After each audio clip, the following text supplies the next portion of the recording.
ஓம் சரவணபவ. வந்தித்திருக்கும் அடியார் தங்கள் வருமேல் வினையோடு பந்தித்திருந்த பாவம் தீர்க்கும் பரமன் உரை கோயில் முந்தி எழுந்த முழவின் ஓசை முதுகல் வரைகள் மேல் அந்திப்பிறை வந்து அணையும் சாரல் அண்ணாமலையாரே. அல்லல் தீர்க்கும் அண்ணாமலையை கைதொழ நன்மையானவை நம்மை அடையுமே. தன்னை தொழுது வணங்கும் சகல ஜீவராசிகளின் துன்பத்தை துடைத்து ஆனந்தத்தை அளித்து அந்த ஜீவராசிகள் தன்னை நினைத்த மாத்திரத்திலே முக்தி அளிக்க வல்ல அண்ணாமலையான் குடிகொண்டு அருள்பாலிக்கும் மலை, ஞான தபோதனரை வாவென்று அழைக்கும் மலை நம் அண்ணாமலை. அந்த அண்ணாமலையில் அரசாட்சி செய்து தனது பிரஜைகளை மகிழ்ச்சியாக வைத்துக்கொண்டு சிறந்த அரசனாக விளங்கிய வல்லாள மகாராஜாவின் வாழ்வில் அருணாச்சலேஸ்வரர் அரங்கேற்றிய அற்புதத்தை அறிந்து கொள்வோம் இக்காணொளியின் வாயிலாக.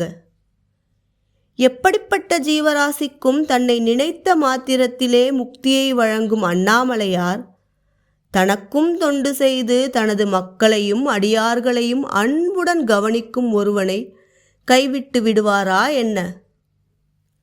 மக்களை காத்த மகேசன் வல்லாள மகாராஜாவை அகம் குளிரச் செய்ய நம் எம்பெருமான் கருணாகரமூர்த்தி பரமேஸ்வரன் இந்த ஜனரட்சகன் பக்தப்பிரியன் நிகழ்த்தினார் ஒரு திருவிளையாடலை. வல்லாள மகாராஜா யார் இவர்? அண்ணாமலையான் திருவருளால் அண்ணாமலையை செவ்வனே ஆட்சி புரிந்து வந்த ஒரு அரசன். அவர் ஆட்சி செய்த காலத்தை பொன்மழை பொழியும் காலம் என்பர்.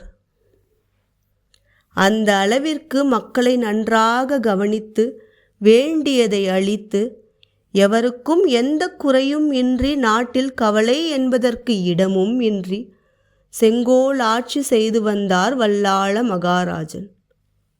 பொற்செல்வம், பொருட்செல்வம், கல்விச் செல்வம், அருட்செல்வம் எனத் தொடங்கி சிவச்செல்வம் வரை அனைத்தும் இருந்தது. அனைத்தும் இருந்தும் பிள்ளை செல்வம் என்ற பெரும் செல்வமும் மன்னனுக்கு வாய்க்கவில்லை. பிள்ளை செல்வத்திற்காக அவர் செய்யாத வேள்விகள் இல்லை, கொடுக்காத கொடைகள் இல்லை. இருந்தாலும் அவருக்கு பிள்ளை பேறு கிட்டவில்லை. எனினும் மன்னர் அதை பெரும் துயராக கருதவில்லை. அரசாளும் அரசனுக்கு தன் பிரஜைகள்தானே முதல் பிள்ளைகள். அந்த பிரஜைகளை கவனித்து வருவதே தன் முழு மூச்சாக செய்து கொண்டிருந்தார் வல்லாள மகாராஜா. அனுதினமும் அனைவருக்கும் உணவளிப்பது, பொன் பொருள் தானம் தருவது, எல்லாவற்றிற்கும் மேலாக எல்லாம் வல்ல அருணாச்சலேஸ்வரருக்கு பூஜை புனஸ்காரம் செய்வது என அனைத்தையும் குறையின்றி நிறை மனதுடன் செய்து வந்தார். இப்படி தனக்கு ஈசன் தந்த பணியை வள்ளலான வல்லாள மகாராஜா செவ்வனே செய்து கொண்டிருக்க ஒருமுறை தேவலோகமே போற்றத்தக்க பெரும் முனிவர், இறைவனின் நாமத்தை சதா காலமும் கீர்த்தனை செய்து கொண்டிருக்கும் ஸ்ரீ நாரத முனி அண்ணாமலையை வந்தடைந்தார். எங்கு பார்த்தாலும் பூப்பந்தல் தோரணங்கள், இசை முழக்கங்கள், வேத பாராயணங்கள், நறுமணம் ஊட்டும் மலர்களின் வாசங்கள், மேகக்கூட்டங்களையே தோற்கடிக்கும் அளவிற்கு தூபங்கள், வேதங்களும் வேதாந்தங்களும் ஓத மழை மழையாக பால் தயிர் அபிஷேகமும் நடக்கிறது. மூக்கை துளைக்கும் வண்ணம் அறுசுவை விருந்தும் தயாராக இருக்கிறது. இவை மட்டுமா? குபேரனின் அழகாபுரியை தோற்கச் செய்யும் அளவுக்கு தங்க வைர வைடூரியங்கள் அங்கங்கே ஒளி வீசுகின்றன.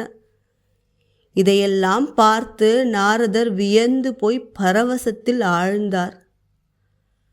நாரதரின் வருகையை அமைச்சர்கள் மூலமாக அறிந்து கொண்ட வல்லாள மகாராஜன் உடனே நாரத முனியை தனது மாளிகைக்கு வரச் செய்தார். தேவலோகமே போற்றும் நாரத முனிக்கு வரவேற்பு அமோகம். பூக்கள் தூவி மாலை அணிவித்து வாத்தியங்கள் முழங்க தனது 2 மனைவிமார்களுடனும் வல்லாள மகாராஜன் நாரதரை வரவேற்றார். ஆசனத்தில் அமரச் செய்தார். மன்னனின் வரவேற்பையும் நாட்டின் வளமையையும் கண்டு மன்னரை பாராட்டினார் நாரத முனி. உன் நாட்டில் எங்கு பார்த்தாலும் அன்பும் அமைதியும் ஆனந்தமுமே நிறைந்து கிடைக்கிறது. குறை என்பதே இல்லை உனது ஆட்சியில் என்று புகழ்பாடி மன்னரை மகிழ்ச்சி வெள்ளத்தில் ஆழ்த்தினார் நாரதர். மக்களும் ஞானமே வடிவான அண்ணாமலையாரும் உனது ஆட்சியில் ஆனந்தமாக இருக்கிறார்கள். உன் பணி தொடரட்டும். வரும் காலத்திலும் நீ அமோகமாக ஆட்சி நடத்துவாயாக என்று அருள்வாக்கும் கூறினார். தொடர்ந்து மன்னருக்கு பிள்ளை பேறு இல்லை என்பதை அறிந்த நாரதர் வல்லாளனை நோக்கி, நீ எதற்கும் கவலை கொள்ளாதே. அனைவருக்கும் வாரி வாரி வழங்கும் உன் ஆட்சியில் இல்லை என்ற வார்த்தை இல்லை. அதை போலவே ஈசனும் உமக்கு இல்லை என்று ஆக்க மாட்டார், மகப்பேறு தருவார் என்று சொல்லிவிட்டு அங்கிருந்து விடை பெற்றார். வல்லாள மகாராஜாவின் குணத்தையும் பண்பையும் பார்த்து அவனது குறையை தாங்க முடியாமல் ஐயன் வீற்றிருக்கும் கைலையை நோக்கிச் செல்கிறார் நாரதர். நாரதரின் பணியும் பயணமும் நன்மையில்தானே முடியும். பூதக்கணங்கள் வாத்தியம் முழங்க, வேத வேதாந்த கோஷம் கூவ, சிவகானம் பாட, சிவநாமம் ஒலிக்க, கைலாய முரசு கொட்ட அம்மையுடன் கருணாகரமூர்த்தி பரமேஸ்வரன் வீற்றிருக்கிறார். நாரதர் மகேஸ்வரரிடம் கூறத் தொடங்குகிறார், ஐயனே, உனது பஞ்சபூத சேத்திரத்தில் சிதம்பரமே பெரியது என்பர். ஏனென்றால் அங்கு நீ நடனமாடி 5 தொழில்களையும் புரிகிறாய். அது மட்டுமல்லாது சிவகாமியே உன் எதிரில் நின்று ஆடி தோற்று போகிறார். அதே சிவமாகிய தாங்கள் சிதம்பரத்தில் எதிர் நின்று நடனம் ஆடிய அம்மைக்கு இடபாகம் தந்து அருள்கிறாய் உன் அருணாச்சல சேத்திரத்தில். பரம்பொருளே, தேவதேவனே, பரமேஸ்வரா, அருணகிரீஷா, பக்தவச்சலா, சம்புவே, நீ வீற்றிருக்கும் புனித 8 ஸ்தலங்களை காட்டிலும் அண்ணாமலையே பெரியது. முற்பிறவிப் பயனால் புழுகு பூனையாகவும் குதிரையாகவும் பிறந்த 2 தேவர்களது சாபம் கழிந்ததும் அருணாச்சலத்தை கிரிவலம் வந்ததால்தான். இவ்வாறு அனைவருக்கும் நன்மையை மட்டுமே வாரி இறைக்கும் ஸ்தலமாக விளங்கும் அருணாச்சலத்தில் வாழும் ஒருவனுக்கு குறை என்பது பொருந்துமா? அங்கே ஒருவன் மனக்குறையோடு இருக்கின்றான். ஆனால் அவன் அந்த குறையை பெரிதாக கருதவில்லை. உன் அடியார்களது துயர் தீர்த்து வருகின்றான். தனக்கு குறை இருந்தும் அதை பெரிதுபடுத்தாது உன் அடியார்களுக்கு துயர் நீக்கும் பணியை செய்து வருகிறார். அவனுக்கு நீயே நற்கதி வழங்க வேண்டும் என்று வல்லாள மகாராஜாவின் அவல நிலையை பரமேஸ்வரனிடம் எடுத்துரைத்தார் நாரதர். இந்த திருவிளையாடலுக்காகவே பரமேஸ்வரன் காத்திருந்தார் போலும். குபேரனை அழைத்தார், தனது பூதப்படையையும் அழைத்தார். அனைவரும் அருணாச்சலத்தை நோக்கி வந்தனர்.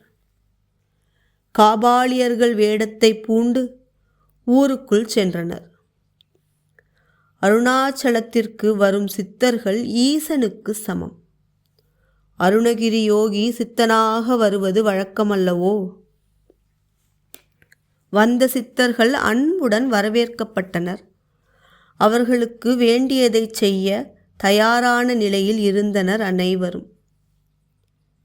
சுவாமி, தாங்களுக்கு என்ன வேண்டும் என்று ஒருவர் கேட்க, அவர், நான் கடும் துறவி, துறவரத்திலே இருந்துவிட்டேன். எனக்கு இப்பொழுது இல்லறம் செய்ய ஆசை வந்துவிட்டது. எனக்கு ஒரு பெண் வேண்டும், உங்களால் தர முடியுமோ என்று கேட்டார். அனைவரும் திகைத்துப் போய் நின்றனர். எங்கும் நிசப்தம்.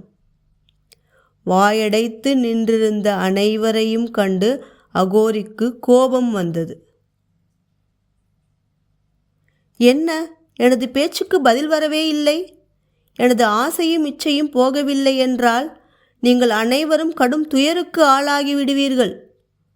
நான் சாபம் தர வல்லவன் என்று தன் விளையாட்டை ஆரம்பித்தார் ஐயன்.